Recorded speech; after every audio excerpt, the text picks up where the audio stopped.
Incident report, St. Augustine Hospital. Incident date, August 14th, 2018. Location, St. Augustine Memorial Hospital, Newark, New Jersey. Witness, Mark Lewis, Night Security Officer, badge number C481. I started my shift at 11 p.m., same as always.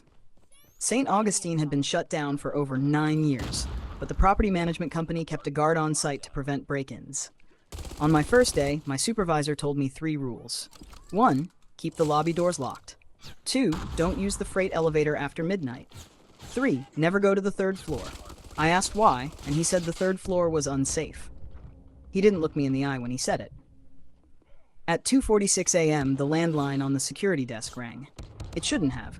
We had no active phone service. The lines were dead. I answered, thinking maybe it was connected to a call box outside. There was silence for about 2 seconds. Then a woman's voice, faint, hoarse. Open quote. Come upstairs, please. Close quote. The line clicked dead. I wrote it in the logbook and tried to forget it, but at 3:11 a.m., I heard something above me. Faint thuds, like someone walking barefoot.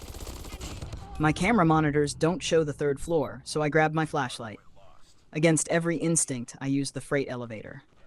When the doors opened, the first thing I noticed was the heat. The air was warm and damp, like the ventilation wasn't working. Paint was peeling from the walls, and wheelchairs were lined up along the hallway, all facing the same direction, toward room 317. That's when I saw her. A woman in a faded hospital gown stood halfway down the hall, facing away from me. Her black hair was matted and hung down to her waist. I said, "Ma'am, you're not allowed to be up here. I'm gonna have to escort you downstairs." She didn't move. I stepped forward. That's when every door in the hallway slammed shut at once. The sound was so loud it shook dust from the ceiling. The woman was gone. Then I heard it. Fast. Heavy footsteps coming toward me from the end of the hall. But the hallway was empty.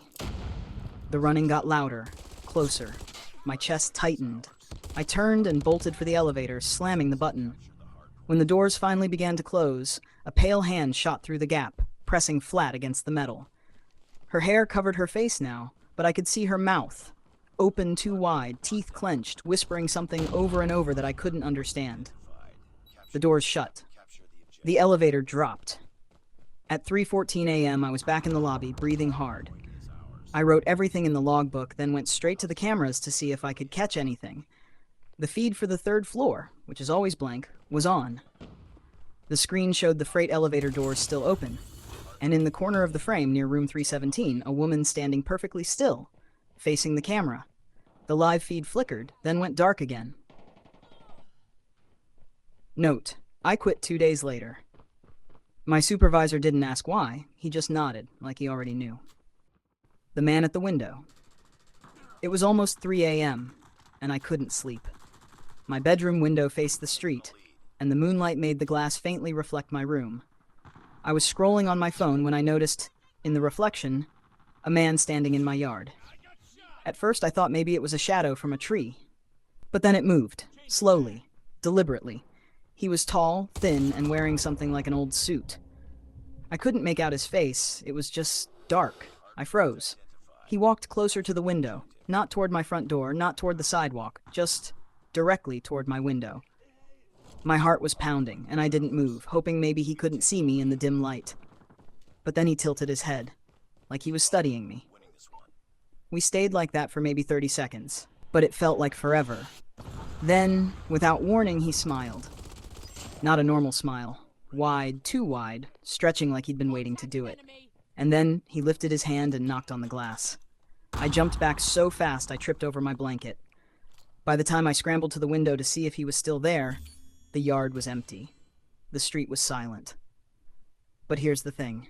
The next morning when I opened my blinds, there was a single handprint on the outside of the glass. Bigger than mine and smudged, as if whoever made it had been pressing for hours.